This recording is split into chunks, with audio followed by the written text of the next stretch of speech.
अमृतसर, एक शहर जो श्रद्धा, शांति और आध्यात्मिकता का प्रतीक है।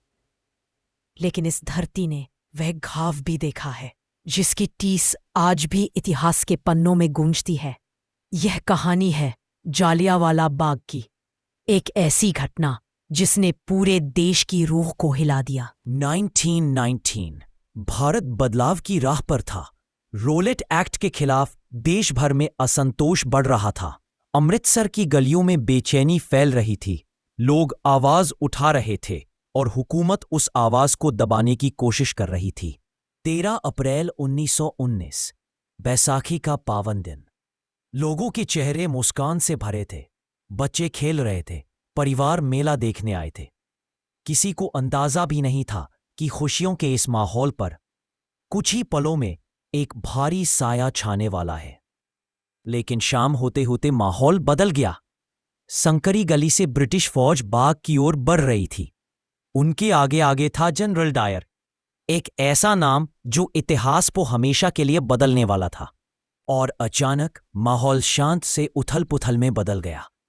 लोग हर दिशा में भागने लगे। चीखें और अफरा तफरी हवा में गूंज उठी। धूल और धुएं के बीच सब कुछ धुंधला पड़ने लगा। जालियांवाला बाग एक पल में भय, सदमे और अराजकता का प्रतीक बन गया। फैली अफरा तफरी में लोग एक दूसरे को बचाने की कोशिश कर रहे थे। कई लोग सुरक्षा की तलाश में उस पुराने कुएं की ओर भागे। वह कुआं आज भी उस भयावह शाम की खामोश गवाही देता है।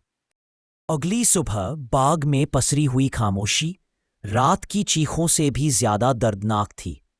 हवा में सदमा और घुटन अभी भी तैर रही थी। पूरा देश इस त्रासदी से भीतर तक हिल चुका था। जालियांवाला बाग ने भारत की आत्मा को झकझोर दिया। गांधी जी ने असहयोग आंदोलन की शुरुआत की। देश न्याय की मांग में एकजुट होने लगा और आजादी की लौ पहले से कहीं अधिक प्रबल हो उठी। जालियांवाला बाग एक स्मारक है उन मासूमों की यादों का। दीवारों पर मौजूद निशान हमें याद दिलाते हैं कि इतिहास को महसूस करना भी उतना ही जरूरी है जितना पढ़ना।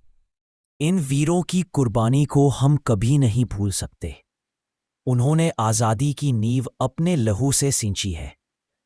और आज भी जालियांवाला बाग की मिट्टी कहती है, शहीदों की ये कुर्बानी व्यर्थ नहीं जाएगी।